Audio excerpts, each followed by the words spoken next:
Imagina que la cadena con la que toda tu vida has soñado con trabajar te contacta y te pide que dirijas para ellos un documental. Tú lo produces, lo grabas, lo envías y después el documental no es publicado. Esto fue lo que me ocurrió a mí y hoy te voy a contar cómo fue que pasó.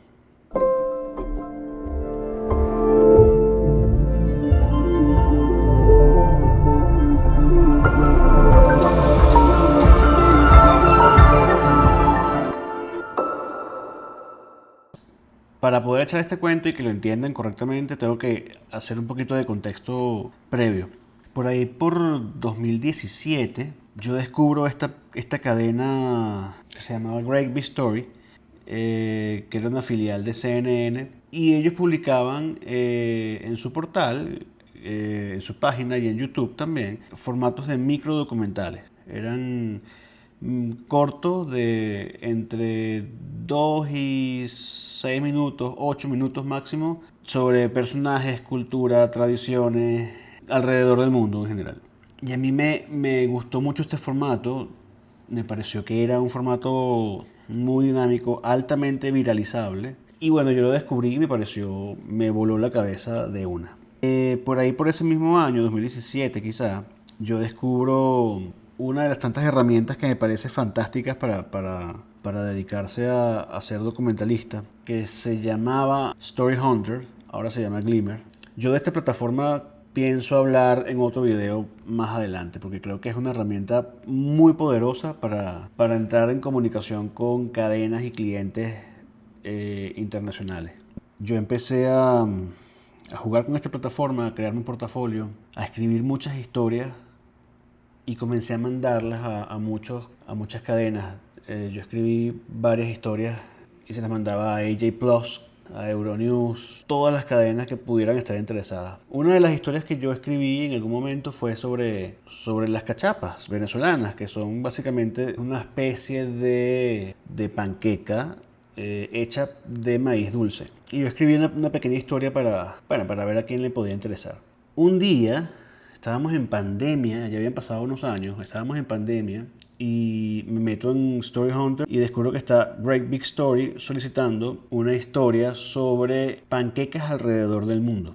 Y yo dije, ¿qué es? Déjame ver cómo le doy la vuelta a esta historia que ya tengo escrita y aquí engavetada para que, bueno, nada, para que esta gente le pueda interesar y la compren, ¿no? Inmediatamente la escribí, le di un par de vueltas a la historia y la mandé. A los 2 o 3 días me responden que no les interesaba, que bueno, que lo lamentaban mucho, pero que ya habían llenado la cantidad de historias que estaban necesitando. Y yo, bueno, nada, otro intento que no se dio. Pero pasan 2 o 3 días más y me contacta Beryl Cherechewski, que creo que así se pronuncia el nombre, que era en ese momento la productora y la host al mismo tiempo de este segmento de Pancakes Around the World. Me dice, mira, estuve leyendo la historia, creo que sí nos va a interesar, ¿en cuánto tiempo me la puedes tener lista? Y yo, nada, dime tú ya, ¿qué necesitas? ¿Cómo hacemos? ¿Cómo procedemos? Y le damos. Ella me pidió una videollamada primero, ahí mismo la atendí, conversamos un buen rato sobre el proyecto, qué es lo que ella hace, me dio los lineamientos, aprobó el proyecto por Story Hunter, por la plataforma con la que me habían contratado, me envió un PDF gigantesco con lo que uno le llama en producción la Biblia de producción de este episodio, donde están todo el manual gráfico, el manual de estilo, cómo deben ser las entrevistas, cómo debe ser la iluminación, qué perfil de color utilizar, si estás en Sony, si usas Canon, si usas Panasonic, todo. Qué tipo de lente debes usar para la entrevista, qué tipo de lente debes usar para el B-roll o para los planos de apoyo, cómo debes grabar los B-roll, cómo debes grabar las entrevistas, cómo debes setear el audio. Todo eso está en un PDF y eso por lo general lo hacen todas las cadenas. Ella me manda eso y yo arranco a trabajar.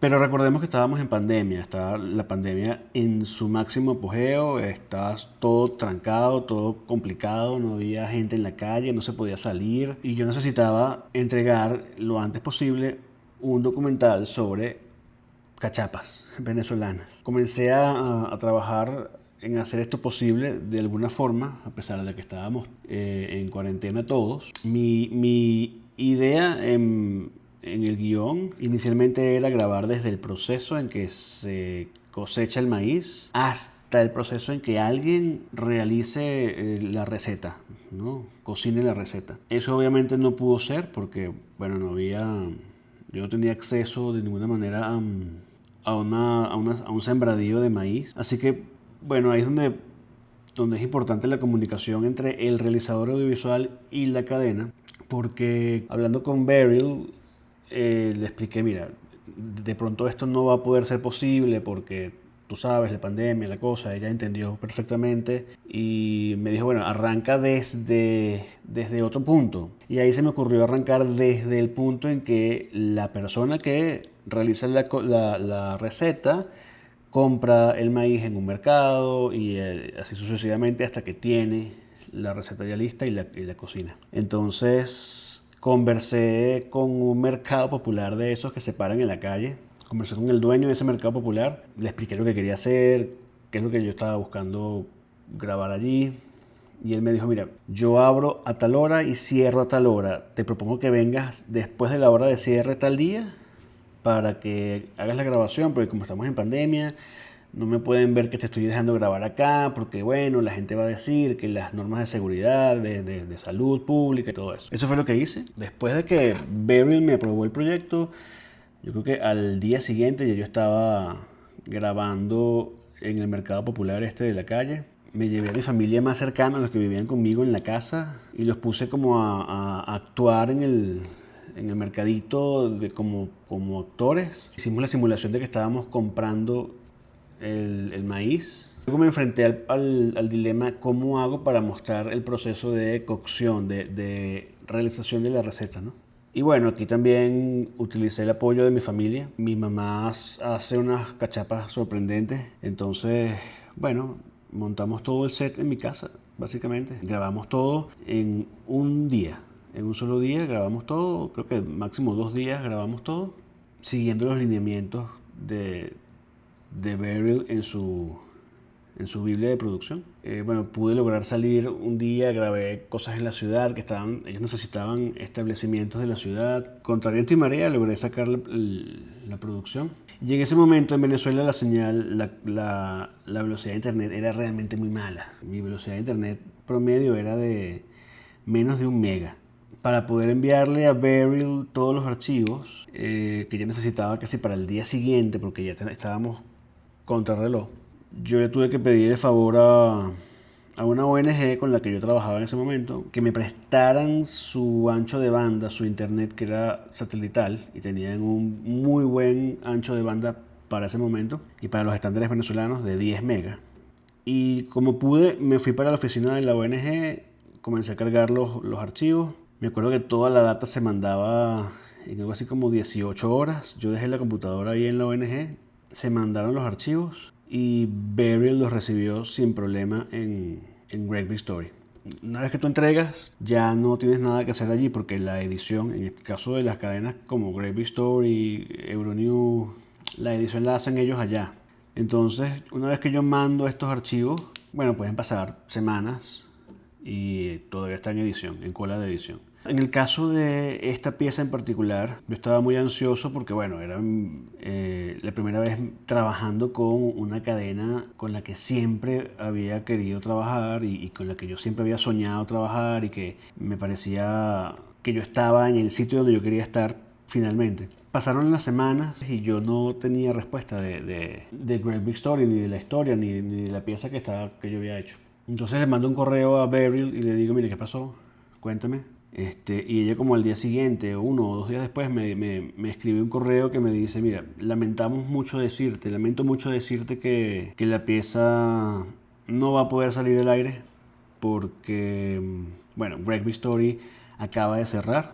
Tú fuiste el último, algo así me dijo, tú fuiste el último proyecto que se hizo acá en Great Big Story y lamentablemente no va a alcanzar el tiempo para que pueda ser publicado. De todas maneras, bueno, te vamos a pagar la pieza, te vamos a pagar el proyecto, pero para que sepas que no va a salir.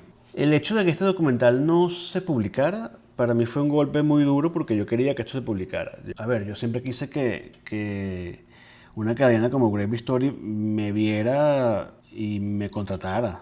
Y haber logrado trabajar con ellos para mí significó muchísimo y que no se publicara la pieza que yo hice con ellos fue un golpe muy duro, pero yo creo que el aprendizaje que esto me dejó fue mucho más valioso que el video saliera. Yo con esto aprendí que el valor no siempre está en lo que se publica, sino en lo que uno aprende en el proceso, ¿no? Sobre todo me enseñó que no todo depende de uno en este medio, que siempre que trabajes con gente y con cadenas y con un equipo de personas, tú cumples una etapa de un proceso, pero luego vienen otras que se escapan de tu control, y eso siempre es bueno tenerlo bien claro. Este fue yo creo que este fue el primer documental que yo logré vender para una cadena grande. Y a pesar de que no se haya publicado, Beryl sí tuvo el detalle conmigo de dejarme un review muy positivo bajo el nombre de Greg Big Story, que figura dentro de mi perfil de Story Hunter. Y eso me abrió muchas puertas, porque muchos otros clientes y muchas otras empresas, muchas otras cadenas internacionales, al ver que ya tú trabajaste con Greg Big Story, que era un referente para la época, y que además te fue bien, y que una de las productoras de Greg Big Story más populares del momento te haya dejado un review positivo, eso le daba mucha más tranquilidad a otros productores de otras cadenas y te contrataban con más facilidad. Y esa fue una de las cosas que yo más gané de esta experiencia, ¿no? Aparte del rush que me dio trabajar en un proyecto que fue en plena pandemia, con todas las restricciones posibles a nivel de producción y en un plazo de tiempo extremadamente corto para producir, grabar y enviar el material. Para mí fue un gran aprendizaje, y a pesar de que la pieza no haya salido, creo que eso tiene mucho más peso. Al final entendí que, aunque este documental nunca salió, la experiencia no fue en vano, ¿no? Porque en este trabajo hasta los proyectos que no se publican te hacen crecer. Y ahora te pregunto, ¿alguna vez te pasó algo similar? Déjamelo aquí en los comentarios, que me encantaría leer tus experiencias. Y si te está gustando este tipo de contenido, ya sabes qué hacer. Suscríbete, que esto está apenas empezando.